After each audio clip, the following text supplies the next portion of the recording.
Antes de comenzar con el desarrollo de los contenidos propios de la asignatura, vamos a mencionar eh, dos, nos vamos a referir a dos sistemas de coordenadas alternativos que vamos a utilizar mucho en esta materia para representar puntos en el espacio. Nosotros, por supuesto, estamos habituados a utilizar casi exclusivamente el sistema de coordenadas cartesianas ortogonales, con origen en un punto dado del espacio y con ejes X, Y y Z dirigidos según una base ortonormal, la base canónica. Pero alternativamente es muchas veces conveniente utilizar otros sistemas de coordenadas para representar puntos en el espacio o en el plano, pero ahora estamos hablando del espacio propiamente. Entonces, básicamente, después de las coordenadas cartesianas, los dos sistemas de coordenadas que más se utilizan para ubicar puntos en el espacio son las coordenadas cilíndricas y las coordenadas esféricas, que las vamos a ver a continuación. Entonces, ¿en qué consiste un sistema de coordenadas cilíndricas para ubicar puntos en el espacio? Bueno, en lo que está mostrando el dibujo. Fijado un sistema de ejes cartesianos ortogonales, las coordenadas de todo punto del espacio es una terna de números x y z, que son justamente sus coordenadas referidas a este sistema. Una vez que uno eligió un sistema de ejes cartesianos ortogonales, queda establecida una correspondencia biunívoca, una biyección entre los puntos del espacio y las ternas ordenadas de números reales. A cada punto del espacio le corresponde una única terna, x y z, de números reales, y recíprocamente. A cada terna de números reales le corresponde un único punto del espacio. Entonces hay como una identificación entre el espacio y R3. El sistema de coordenadas cilíndricas, ¿en qué consiste? Consiste en fijar a todo punto del espacio dando también tres números. Pero el significado de estos tres números, que son las coordenadas cilíndricas del punto P, es diferente del significado de las coordenadas cartesianas. Las coordenadas cilíndricas r, θ y z, veamos. La coordenada r representa la distancia del punto P al eje z.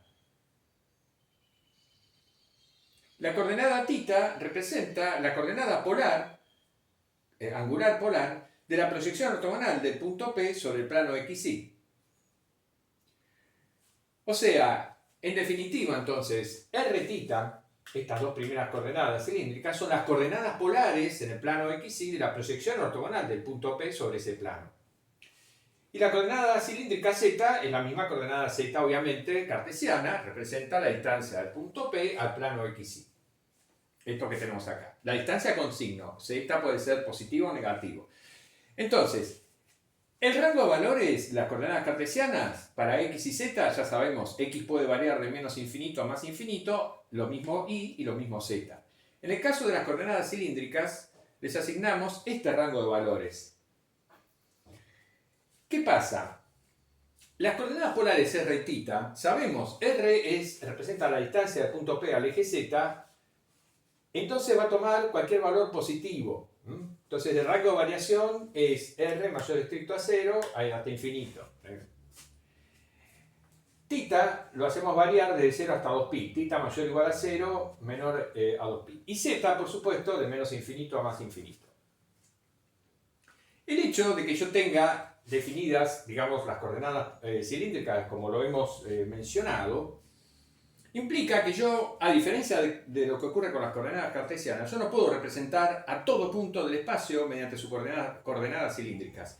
Claramente, esta restricción me está indicando que todos los puntos sobre el eje Z están excluidos de la posibilidad de ser representados mediante coordenadas cilíndricas. Porque evidentemente un punto que está sobre el eje Z, ¿cuáles serían sus coordenadas cilíndricas? R y θ no están definidos. Sí, uno dice, bueno, R vale 0, pero ¿y θ?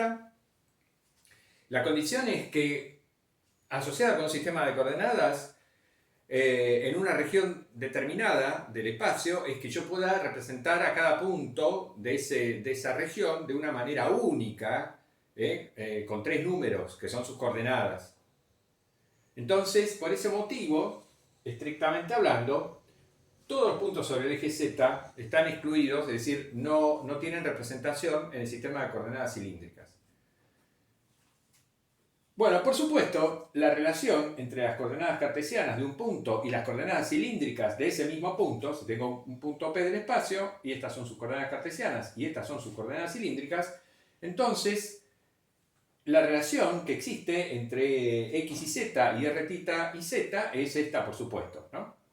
Por todos conocida. Acá lo vemos, x es igual a r por el coseno de θ, y es igual a r por el seno de θ, y z es igual a z. Obviamente la coordenada cilíndrica z es la coordenada cartesiana z. Entonces, estas son las ecuaciones de transformación que a mí me permiten obtener las coordenadas cartesianas de un punto en función de sus coordenadas cilíndricas. Recíprocamente, podríamos preguntarnos cómo expresar las coordenadas cilíndricas en función de las coordenadas cartesianas. Bueno, con la coordenada cilíndrica r no hay ningún problema. Representa la distancia del punto x y z al eje z. Es decir, representa la distancia del punto x y z al punto 0, 0, z, y eso es la raíz cuadrada de x cuadrado más y cuadrado, como además vemos acá. Esto es r, esto también es r, por supuesto. Entonces, la coordenada cilíndrica r es x cuadrado más y cuadrado raíz cuadrada. En cuanto a la coordenada θ, digamos, con estas restricciones podemos también expresar a θ en función de x, y z, pero no de una manera única. De hecho, no va a aparecer z en las expresiones de θ en función de las coordenadas cartesianas. Si, por ejemplo, tomamos la función tangente definida en el intervalo abierto de menos pi sobre 2 a pi sobre 2, entonces la función tangente resulta o establece una biyección entre este intervalo abierto y la recta real, la recta numérica. Entonces podemos considerar la función inversa, arco tangente, que la indicamos así, tangente a la menos 1 es arco tangente. Bueno, entonces es fácil ver que el ángulo θ resulta ser igual al arco tangente de y sobre x cuando el punto P se encuentra, bueno, en estas condiciones, es decir, cuando la proyección ortogonal de P sobre el plano XY se encuentra en el primer cuadrante, digamos así, del plano XY. Esto es exactamente lo mismo que cuando hablábamos de coordenadas polares, ¿no es cierto? Como obtener θ, expresar θ en función de X y de Y. Cuando el punto, la proyección ortogonal sobre el plano XY del punto P se encuentra en el cuadrante 2 o 3, es decir, X negativo, entonces, para que θ me caiga dentro de este rango de valores, tomamos θ igual a arco tangente de y sobre x, como acá, pero le sumamos pi. Y finalmente, si estamos en el cuarto cuadrante del plano XY, la proyección ortogonal del punto P sobre el plano XY cae en el cuarto cuadrante, bien, entonces, de vuelta, para que θ caiga en este rango de valores, tomamos θ igual al arco tangente de y sobre x, pero le sumamos 2pi. Bueno, esto no es importante, digamos, es una cosa que simplemente por una curiosidad. Además, ahora que me doy cuenta de que esto es correcto, pero claro, acá estamos tomando o x positivo o x negativo, lo cual significa que estamos excluyendo no solamente el eje z, sino todo el plano YZ, en la posibilidad de darle un valor a la coordenada cilíndrica θ. El eje z sí está excluido, eso seguro, pero si el punto P se encuentra sobre el eje Y, es decir, con x igual a 0, pero y distinto de 0, bueno, si es positivo, el θ va a ser pi sobre 2, por supuesto, y si es negativo va a ser 3pi sobre 2. Eso acá no está. Bueno, habría que agregarlo, no importa. Más importante que la cuestión de cómo expresar θ en función de las coordenadas cartesianas es observar cuáles son las superficies coordenadas asociadas con las coordenadas cilíndricas. ¿Qué son las superficies coordenadas? Las superficies coordenadas son las superficies que se obtienen cuando yo tengo un sistema de coordenadas en el espacio y a cada coordenada le doy un valor constante. Es decir, Si estamos hablando de un sistema de coordenadas en el espacio, estamos diciendo que es un sistema, digamos, que a cada punto le asocia 3 números, ¿no es cierto? 3 coordenadas. Bueno, si a una de las coordenadas la dejamos fija, ¿no? Las otras dos varían libremente, eso me genera una superficie. En el caso de las coordenadas cartesianas ortogonales, por supuesto, las superficies coordenadas son planos. X igual constante me da un plano paralelo al plano YZ, Y igual constante me da un plano paralelo al plano XZ, y Z igual constante me da un plano paralelo al plano XY. Entonces, las superficies coordenadas cartesianas obviamente son planos. Pero en el caso de las cilíndricas, la situación es diferente. Los puntos del espacio que satisfacen esta ecuación, R igual constante, una constante positiva, por supuesto, por la condición, por el rango de variación de R. Entonces, los puntos del espacio cuya coordenada cilíndrica R es igual a una cierta constante positiva, esos puntos naturalmente me definen un cilindro. Un cilindro circular cuyo radio va a ser R, precisamente el valor constante que le estoy dando a R, y cuyo eje de simetría va a ser el eje Z. Entonces son cilindros concéntricos. La superficie es R igual constante. Las superficies θ igual constante, observemos, van a ser semiplanos. De vuelta, por el rango de variación de R, no es correcto decir que θ igual constante me da todo un plano. No me da todo un plano, me da un semiplano, limitado por el eje Z. Y las superficies Z igual constante, por supuesto, esos sí son planos, son los planos paralelos al plano XY.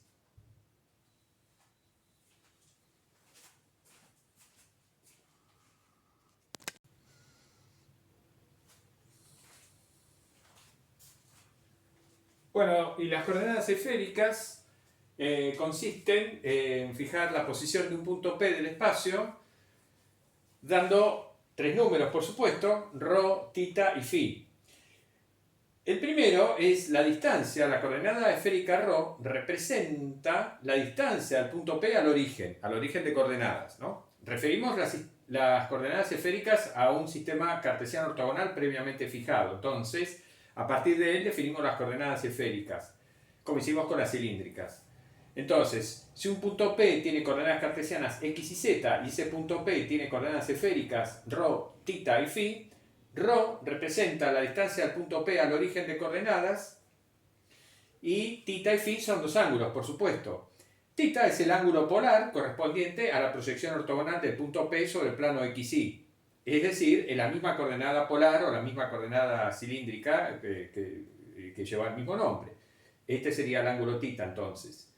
Y φ es el ángulo que el vector posición del punto P forma con el eje Z, es decir, con el versor K, ¿no? Acá no están dibujados los versores canónicos I, J, K, pero digamos la definición del ángulo φ es esa que acabo de mencionar, es el ángulo entre el vector posición del punto P y el versor K.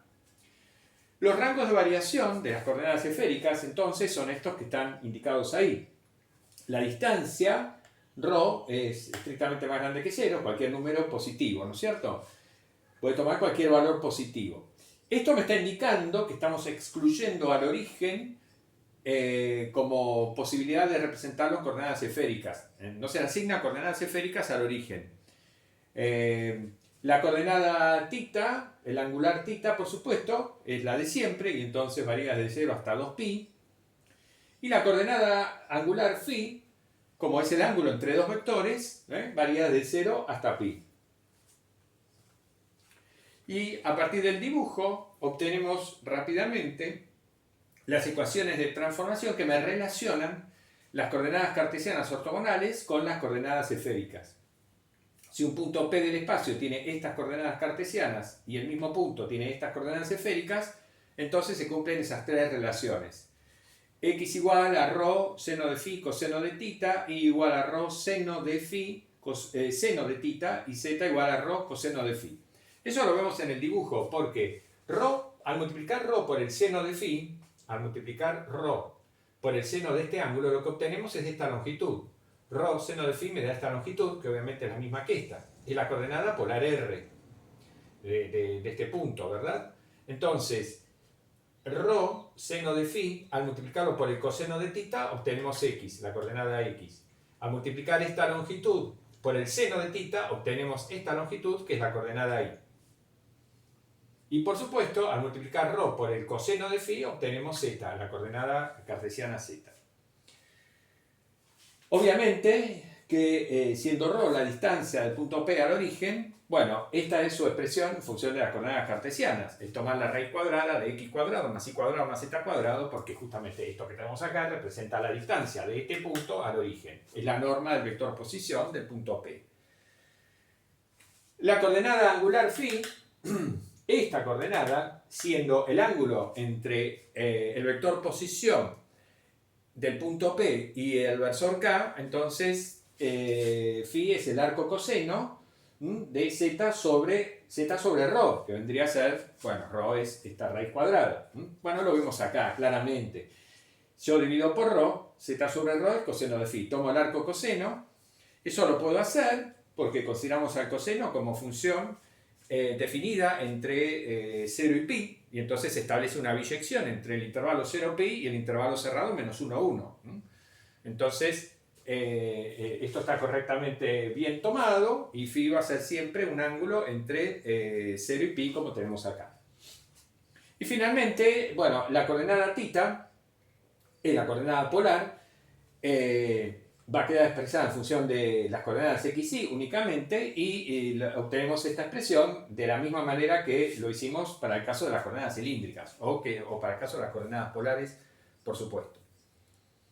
Finalmente, las superficies coordenadas asociadas con el sistema de coordenadas esféricas, bueno, son estas que tenemos acá. Los puntos del espacio que satisfacen una ecuación de la forma ρ igual constante, una constante positiva, son aquellos puntos que están del origen, que distan del origen esta constante. Por lo tanto, forman una esfera con centro del origen y con radio el valor constante que le estamos dando ρ. De modo tal de que las superficies ρ igual constantes son esferas concéntricas, con centro en el origen. Θ igual constante, ya lo hemos dicho en la pizarra anterior, al hablar de coordenadas cilíndricas, son semiplanos del espacio, ¿no? Valores que corresponden al valor que le damos al ángulo θ constante. Y φ constante, observemos, si a este ángulo φ es constante, variamos θ y variamos ρ, lo que estamos generando es un semicono. Pensemos en eso, ¿no? Si imaginemos que θ conserva este valor, θ, que el ángulo φ, imaginemos que el ángulo φ conserva este valor constante, ¿no? Y que variamos θ y variamos ρ. ¿Qué vamos a generar? Un semicono. Un semicono. Salvo en los casos en que, bueno, va a ser un semicono cuando φ es distinto de 0, distinto de pi sobre 2 y distinto de pi. Si φ es igual a 0, o estamos sobre el eje z, si φ es pi sobre 2, estamos en el plano xy, y si φ es igual a pi, estamos de vuelta sobre el eje z negativo, ¿no? Pero fuera de estos casos, fuera de estos valores constantes, para cualquier otro valor constante de φ entre 0 y pi, lo que obtenemos, como decíamos, son semiconos. Si le damos a φ un valor constante mayor a 0, mayor a pi sobre 2, entre pi sobre 2 y pi, nos va a quedar un cono, bueno, un semicono inferior. Mirando hacia abajo, ¿no? Apuntando hacia el semiespacio z negativo. Pero va a seguir siendo un semicono.